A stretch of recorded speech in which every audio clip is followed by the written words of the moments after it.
Bismillahirrahmanirrahim. Assalamualaikum warahmatullahi wabarakatuh. Di sini saya Zafa Zumurda El Falah akan mempresentasikan pada mata kuliah Sejarah Pendidikan Islam yang diampu oleh Profesor Dr. Trio Supriyatno MAG. Pada kali ini saya akan mempresentasikan mengenai sejarah dan perkembangan pendidikan tinggi Islam yang ada di Indonesia. Yang pertama yaitu mengenai pengertian dari pendidikan. Pendidikan sendiri ini memiliki pengertian yaitu tidak terlepasnya dari kata didik yang berarti proses memberikan pengajaran pada seorang individu agar dapat mengembangkan potensi yang ada pada dirinya. Kemudian, pendidikan tinggi sendiri ialah memiliki pengertian yaitu untuk mengantarkan seorang individu sebagai seorang spesialis di bidangnya. Yang akan saya bahas pertama di sini adalah mengenai Sekolah Tinggi Islam. Sekolah Tinggi Islam atau biasa kita sebut sebagai STI didirikan di Yogyakarta pada 10 April 1946. Lebih tepatnya ini didirikan kembali dan diresmikannya oleh Presiden Soekarno dan wakilnya. Pada proses pengembangannya ini memiliki banyak sekali hambatan karena para pelajarnya yang memilih untuk fokus untuk mempertahankan kemerdekaan. Namun pemerintah terbukti tetap memberikan perhatian dengan pemberian dana sebesar Rp60.000 dari Kementerian Agama Republik Indonesia pada tahun 1947. Selanjutnya mengenai latar belakangnya didirikannya Sekolah Tinggi Islam ini. Salah satu latar belakang didirikannya Sekolah Tinggi Islam ini adalah karena dibutuhkannya intelektual muslim yang mampu membawa arah bangsa pasca kemerdekaan. Pasti kita menginginkan generasi yang akan datang lebih baik dari generasi yang saat ini agar bangsa dapat memiliki kemajuan. Kemudian juga ada lagi yaitu diperlukannya perguruan tinggi ini yang dapat menghimpun keserasian antara ilmu-ilmu agama dengan ilmu-ilmu umum. Di mana yang kita ketahui bahwa ilmu-ilmu agama ini juga sangat penting, terutama pada pengajaran moral. Itu adalah contoh-contoh dari latar belakang didirikannya Sekolah Tinggi Islam. Kemudian selanjutnya saya akan menjelaskan mengenai diubahnya STI menjadi UII. Sekolah Tinggi Islam ini dikembangkan menjadi UII pada bulan November tahun 1947 dengan mengasuh 4 fakultas yang terdiri dari Fakultas Agama, Fakultas Pendidikan, Fakultas Hukum, dan yang terakhir adalah Fakultas Ekonomi.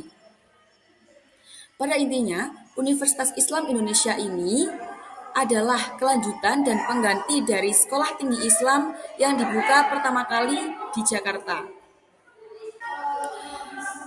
Dan adanya perubahan haluan dari STI menjadi UII ini dikarenakan adanya pergeseran yang semula memberi pendidikan itu pada ulama, kemudian pendidikan ini menitik beratkan pada fakultas non-akademis. Tetapi hal ini juga bukan tanpa alasan, karena pada saat itu juga berdirinya universitas yang bercorak nasional yang berkembang menjadi Universitas Gadjah Mada. Tetapi UII ini juga menyadari dengan adanya perkembangan zaman tersebut, sehingga juga membuka fakultas-fakultas sekuler yang bercorak nasional yang tidak hanya berfokus pada ilmu umum saja, tetapi juga tetap berlandaskan pada agama. Kemudian di sini saya akan menjelaskan mengenai PTAIN atau Perguruan Tinggi Agama Islam Negeri. PTAIN ini diresmikan pada tanggal 26 September tahun 1951 yang dihadiri oleh Menteri Agama Republik Indonesia Ahmad Wahid Hasyim. Pada PTAIN ini, penyelenggaraan selanjutnya itu diatur dengan peraturan bersama dari Menteri Agama dan juga Menteri PP dan K yang tertanggal pada tanggal 21 Oktober tahun 1951. Dan hal ini telah ditandatangani oleh Ahmad Wahid Hasyim dan juga Mr. Wongso Negoro. Setelah PTAIN, yaitu adalah IAIN atau Institut Agama Islam Negeri. Setelah memperhatikan mengenai situasi sosial kemasyarakatan pada waktu PTAIN dan ADIA itu, akhirnya dileburlah menjadi satu lembaga perguruan tinggi Islam, yaitu dengan nama IAIN atau Institut Agama Islam Negeri. IAIN ini diresmikan pada tanggal 24 Agustus tahun 1960 di Yogyakarta. Kemudian setelah berdirinya PTAIN dan ADIA ini kemudian menjadi IAIN, maka visi akademik lebih terfokus pada pengembangan ilmu agama. Bahkan dijelaskan juga secara tegas itu bahwa perguruan tinggi itu berkiblat pada Universitas Al-Azhar yang ada di Mesir. Dan yang terakhir adalah UIN atau singkatan dari Universitas Islam Negeri, yang dimana saat ini adalah tempat di mana kita belajar. UIN ini didirikan karena adanya perubahan fundamental yang relatif. Dan apakah kalian tahu bahwa Universitas Islam Negeri ini merupakan hasil transformasi dari IAIN yang secara kelembagaan itu berupa institut menjadi sebuah universitas. Pada saat ini di Indonesia ini telah terdapat 17 Universitas Islam Negeri dan juga 23 Institut Agama Islam Negeri.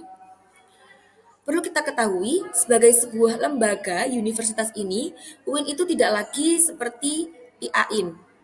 Karena universitas itu tidak hanya menekuni pada ilmu agama, tetapi juga pada ilmu umum. Pada UIN ini, prodi-prodi ilmu agama itu berada di bawah naungan Departemen Agama atau DEPAK, sementara prodi-prodi umum itu berada di bawah naungan dari Departemen Pendidikan Nasional atau Diknas. Jadi, pada materi ini dapat kita simpulkan bahwa pendidikan tinggi Islam yang ada di Indonesia ini telah melewati banyak fase perkembangan, mulai dari STI sampai menjadi UIN. Dan melalui fase-fase tersebut itu, perguruan tinggi Islam di Indonesia, khususnya Universitas Islam Negeri itu telah menjadi lembaga pendidikan tinggi yang sangat berperan penting dalam mendukung perkembangan keilmuan dan juga kultural Islam. Juga yang terakhir yaitu UIN ini dapat berkontribusi pada pembangunan nasional. Perguruan tinggi Islam itu telah menjalani transformasi untuk tetap relevan dengan perkembangan zaman dan juga tuntutan dari masyarakat. Sekian presentasi dari saya. Mohon maaf jika ada kesalahan dan terima kasih. Wassalamualaikum warahmatullahi wabarakatuh.